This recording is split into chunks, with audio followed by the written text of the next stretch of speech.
Secrets of Astrology YouTube channel welcomes all of you, and I am your Astromate. Today in part 2 of Untold Secrets of Tantra series, we are speaking to Astromaster UK Jha. Astromaster, in our earlier series on Untold Secrets of Tantra, you nicely described few secrets of Tantra. Now, moving ahead from here, we are looking for the most secret element of Tantra, Shivatva. So we put our humble request that kindly put some light on a real meaning or essence of Shivatva, Astromaster.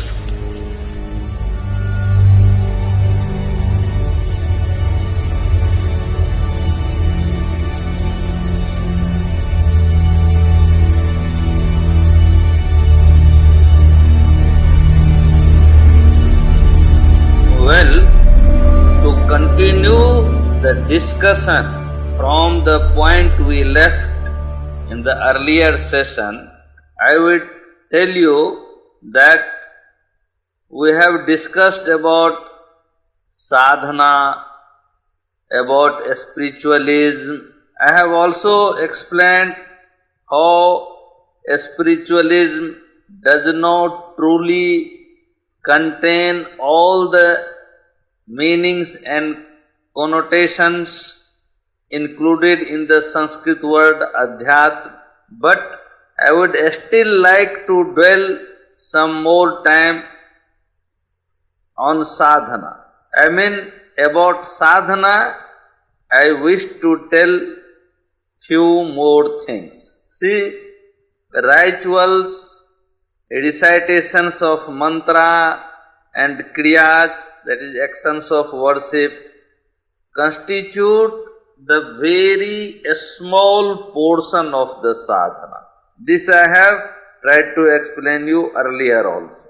Actually, a stage comes when these things become redundant and meaningless for the sadhaka in the course of sadhana. The most important thing for sadhaka is to live a disciplined way of life. He has to keep his body fit by all means. I am not talking of the medical fitness of the body. Yogic fitness of the body is much more superior a thing than what we normally mean by being medically fit. That is because all the experiences has to be perceived through the body only. So the body has to be completely fit according to the requirements of the Yoga Shastra. So the fitness of body is the mandatory requirement of all serious types of sadhana. Without this, equanimity of the mind cannot be achieved.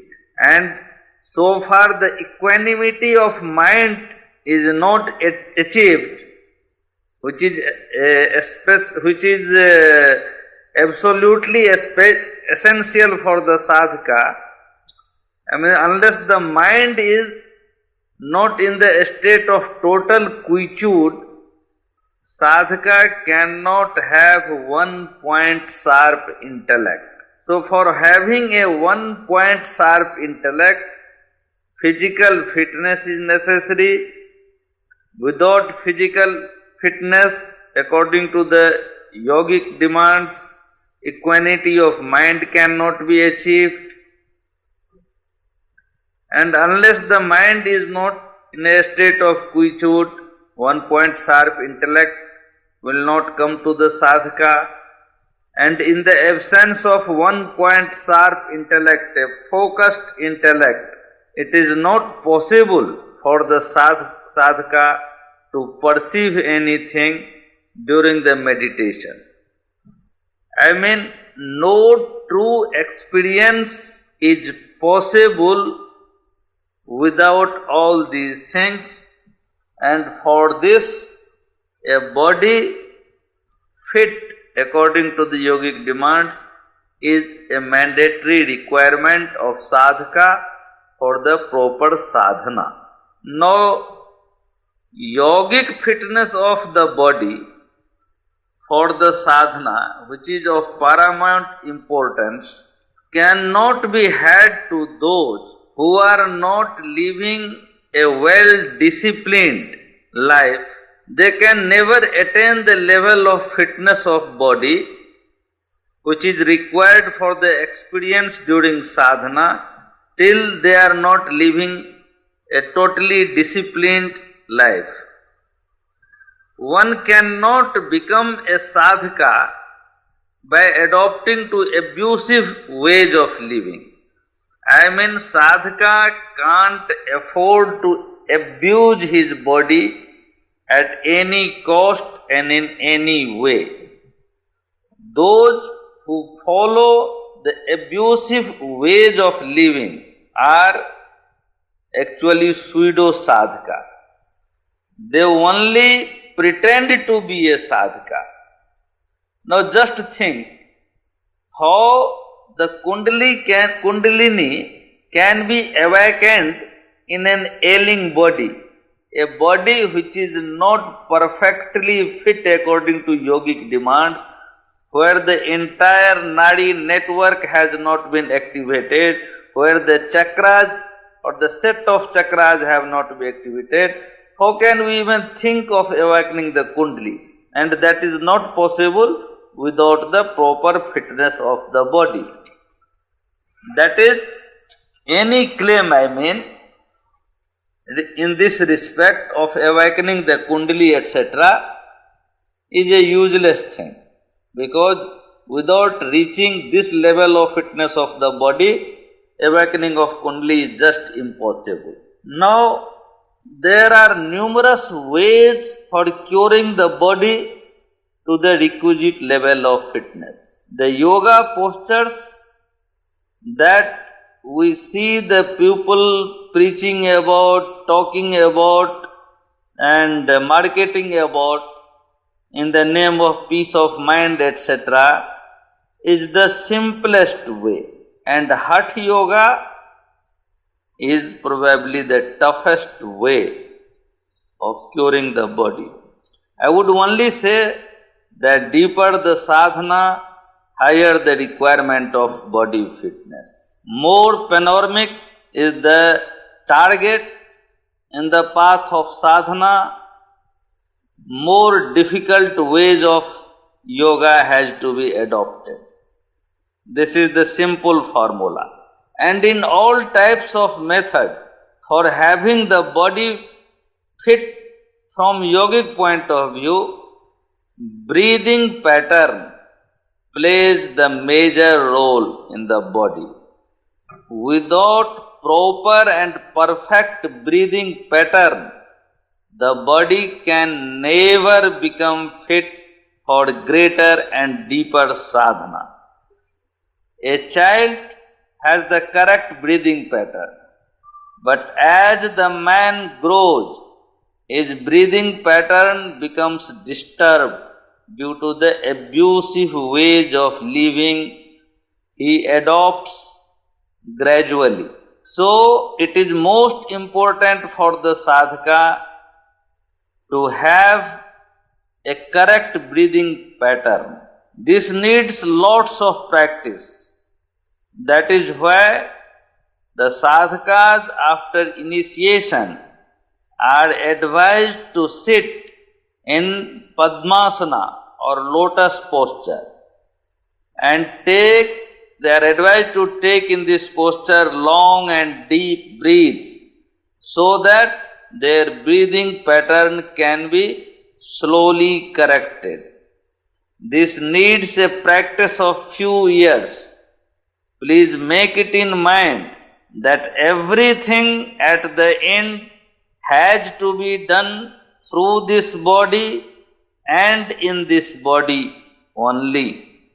That is why arrest of mental flight and restoration of the mind in the body becomes necessary.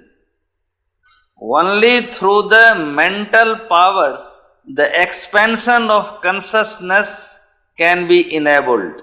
It is only through the expansions of consciousness that the sadhaka can move onto the path of becoming all pervasive.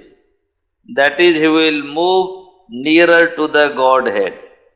For this, the non-duality of the mind with the body and then the non-duality of mind with the soul is essential. The sadhaka shall have to be atmast, means a mind totally absorbed into the soul. And for this again, this fitness of body is the most thing. And about the anatomy, that yogic anatomy and the constitution of the body from yogic point of view, I have already spoken in the earlier session elsewhere, and those relevant audios can be listened by the interested people.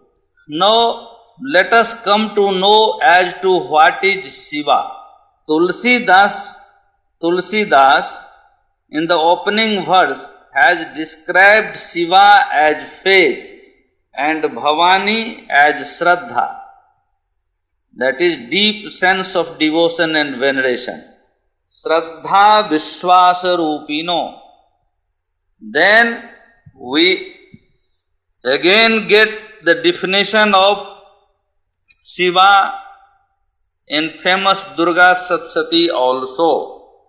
There it is said, Visuddha Jnana Dehaya Trivedi Dibya Chakshuse Shreyah Prapti Nimittaya Namah Somartha Dharine. One whose body is composed of pure knowledge, and the gist of the three Vedas serve as his three luminous eyes. That is, the person or the status of a sadhaka, which is described as Shiva. This is a stage of sadhaka called Shivatva. A sadhaka is required to reach to this stage by becoming Shiva, and I have already told you the definition of Shiva as given in the scriptures. Let me tell you here that the Shiva of Puranas, Vedas and Tantras are different in descriptions, although they are same and concomitant into the deeper sense of meditation, but externally they confuse the general disciples, public and the readers. The Shiva of Veda is the Supreme Personality of Godhead. Few ill-read scholars from some misguided schools who owe their learning to the opinion of the Western scholars and Western thought try to propagate that Shiva has not been worshipped in Veda, or that the Veda has worshipped Rudra and not the Shiva. This only shows their lack of knowledge and understanding. Rudra, Shiva, Shankara, etc. are one and the same God. Please refer, I would quote some few verse from the Rudra Sukta of Veda, where very clearly things have been written in the name of Shiva, like Shivena Bachasa Tva Girisa Chabadamasi Jathanah Sarvamid Jagad Yakshamagwang Sumana Asat. Again, Shivang Giritratang Kuru Mahigwang Sihi Purukhang Jagat. Again we say Namah Sambhavaya Cha Mayo Bhavaya Cha Namah Shankaraya Cha Mayaskaraya Cha Namah Shivaya Cha Shivtaraya Cha, etc. There are many words which have been used for to describe Shiva in Veda. We also say Aghorebhyo, Thagorebhyo, Ghor Ghor Tarebhya, Sarvebhya, Sarvebhyo, Namaste Astur Rudra Rupebhya. So we are saying Aghor is also a name for Rudra or Shiva only. I will come to this point later. In Veda, I can tell you, only Shiva has been worshipped with extensive details. No other god's worship is found in as much elaborate fashion as that of Shiva. The authors of Puranas have of course confused the public about the personality of Shiva with too many unwanted descriptions and stories, but they are not out of the mark, as I told earlier also, and only adepts can understand the deeper meaning of those things. Those descriptions were given to educate the society which was available to the scholars when these Puranas were being composed as a commentary of Vedas. Today they might have lost relevance, but the central theme remains the same. So that's why I am telling you, the central theme of all these descriptions of the personality of Shiva in the Puranas revolves around the same concept, that is of the concept given in Vedas. That means as the supreme personality of the Godhead. In Tantra literatures, especially of Shakta doctrine, I am talking of, the term Shiva and Shakti have been used in various connotations. Even Guru has been described as Shiva because Shiva, the supreme personality of Godhead, is the Guru of all. A verse goes like, So Prakasa Bapukha Guru Shivo Yah Prasidati Prakasamastake Tat Prasadamihi Tattva Sodhanam Prapya Modamupayati Bhavukah. Even in the chakras, chakra formations, Shiva and Shakti are represented by upward and downward interlaced triangles. If you understand the philosophy and geometry of forming the chakras, you can easily understand that all the chakras begin with a quadrangle and ends on a point also called bindu. These quadrangles are actually formed by the upward and downward interlaced triangles only, representing Shiva and Shakti. So the chakras in actuality represent the expansion of the energy of the deity from Mooladhara to Sahasrara. And when mind gets absorbed into the soul and the sadhaka becomes truly Atmast, then all the actions done by the self becomes the worship of Shiva. So in Sambardulas we read the following verse. Vishwang Murti Vaikhari Namamala Asyascharya Desha Kala Tilankip Tadbhaktanam Swairchare Sapaidya Swechha Sastrang Swabhavascha Moksha. Here the attainment of emancipation has also been put under the very sweet will or desire of the sadhaka once he reaches the stage of Shivatva or Shiva. Of course, it is extremely difficult to reach to this stage. But this is the stage of Shivatva.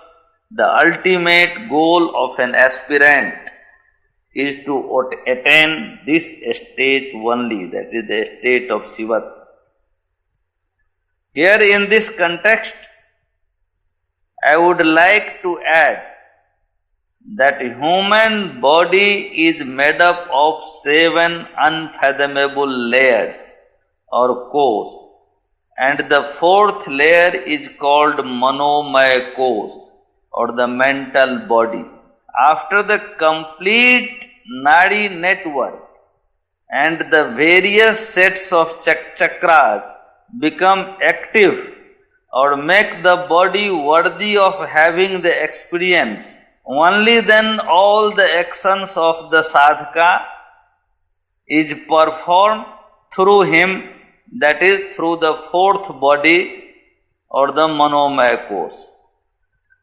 And this continues for indescribable duration of time, and even in birth after birth. See, because of the sense of I-ness, seeds of new actions are sown, and the vicious cycle of cause and effect goes on, and from birth to birth, till a proper body is not acquired by the soul, wandering from birth to birth. And the soul enters into a body which is worthy of enabling the nemesis of all those karmas, is actually that life or that birth when the sadhaka becomes enlightened. So enlightenment is not the fruits of the sadhana of one birth. By the blessings of the Guru, the energy of Shiva slept in the body is gradually awakened through arduous sadhana or practice. This is a strenuous exercise. As per Tantra literature, Shiva is the light, but this light is totally different than the physical light we are familiar with. This is the light by the essence of which all the lighted bodies look so radiant. But wherever we notice the absence of light, physical light, there that space is also lighted by that unfathomable or unimaginable or indescribable light, that is Shiva.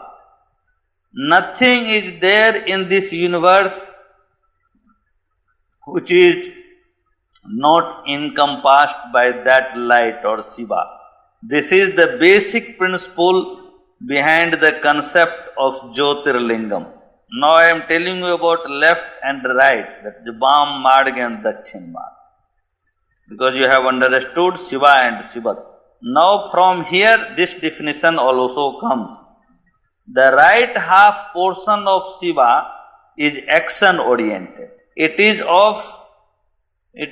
the originating ground of Kriya Shakti. That is why Karma Kand is the right path of worship or the Dakshin Marga. The left half portion of Shiva is Jnana. You know that the left lobe of the head, our brain, is basically logical. So this is the Jnana. That means the originating ground of Jnana Shakti. And logic is an inseparable essence of Jnana or knowledge. So as such, Jnana Kand is left path of worship or the Vam Marg. Actually, in the opinion of the adepts, Saiv doctrine is Dakshin Marga and Shakta doctrine is the worship through Vam Marga. I don't wish to go into the details, deeper details of these margas and their method of worship, because that itself would become an exhaustive lecture, and the things that you are interested to know here would be again left. So let us come to the Samsan Sadhana, which you have asked. What is Samsan Sadhana? Here the sadhaka goes to perform his rituals and worship in the funeral ground, where the dead body is consigned to the flames. Now just forget about what is Samsan Sadhana. First thing, why that is required at all? Why a sadhaka goes there, or why a disciple is advised by his guru to go to the funeral ground for performing his sadhana. Let us first of all try to understand why this need arises. I mean the need of samsan sadhana, because all pervasive God is everywhere and is manifest in each and everything. Then what is special in the samsan or the funeral ground? There is nothing very special there in the funeral ground. People have lots of misconception about samsan sadhana, because in their perception, or as they have been made to believe by the ignoramuses, and all that is generated from the fear, I can tell you, that funeral ground has something very supernal for acquisition of power. And I have told you in the beginning also that the purpose of sadhana is not the acquisition of power. That automatically comes to the sadhaka. So all these concepts and perceptions are wrong about the funeral ground. The samsan sadhana is actually done by the two classes of the sadhakas or aspirants. The first is of sadhaka of mediocre stage, who has just qualified himself for para puja. I have already explained elsewhere what is para and apara puja, or the mode of worship. And the second is the class of those sadhakas who are very, very advanced. They also come to the funeral ground, but the purpose of their going to the funeral ground is different. See, when the determination and infrangibility of devotion to the deity or the purpose gets hardened enough, the sadhaka is lifted from the stage of apara puja to the para puja. He is still far, far away from the stage of para puja. For further progression on the path of sadhana, they are advised by their guru to go to the funeral ground and perform their puja or worship there. And that too in the dead of night. This has two reasons.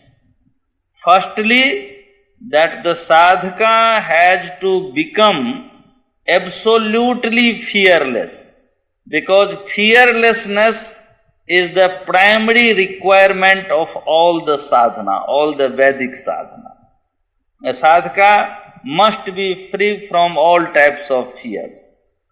Secondly, there in the funeral ground, the sadhaka is filled with the feelings of futility of these worldly things, sensual desires, material accumulations, etc., etc. He finds that everything is left behind, absolutely intact, but the man is gone, consumed in the fire or buried in the ground. Nothing has gone with him for which he was romping all along his life from pillar to post. This type of feeling, this dejection about life helps him to withdraw from the outside and turn towards the inner horizon of his being. This is the beginning of the inside journey. And that is the main purpose for which the sadhaka of mediocre class is sent by his guru to the funeral ground to perform their worship there. But the purpose of the advanced sadhaka of high order going to funeral ground is completely different. They actually go there for performing very special type of experiments or prayogas which is not possible in public place or in the public localities. So for them it is necessary to go to a place which is not being frequently visited by humans. Sometimes they enter into some caves also. Sometimes they go into the deeper side of the forests. But funeral ground is available almost everywhere in the riverside or by the outer escort of the villages. So the sadhakas of high order for the performance of the experiments of very special nature, they also go to funeral ground. That is the purpose of samsan sadhana. Now what do they do there? That is advanced sadhakas cannot be elaborated unless and until one has not reached to that stage. And finally, before concluding, I would also tell you about Aghor and Aghori, because I have told you earlier that Aghora is also a name of Lord Shiva, like Aghorebhyo, Thagorebhyo, Ghor, Ghor, Tarebhya. So the meaning and that is a connotation of use has to be kept very clearly in the mind before trying to infer any other meaning. Because by the very word Aghor, one gets scared, but that is not the thing. In the word Aghor, Aw means no, and Ghor means ferocious, frightful. So Aghor means who is not Ghor, that means who is not ferocious, who is not frightful, which is not dreadful, who is not horrible, is Aghor. It is the real form of Shiva, I can tell you. Kind, compassionate and benedictory.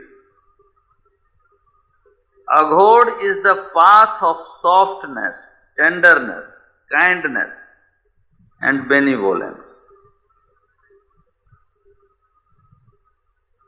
But they desperately pose to be furious, hard, livid, short-tempered, looking like doing harm to others. But that is only the outside thing.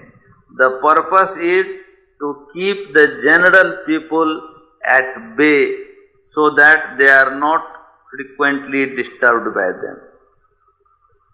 And this enables them to carry on their experiments of a special nature sedately. They look harsh from outside, difficult and angry from outside, ready to do harm to you from outside. But from inside, they are soft and mild as the petal of a flower.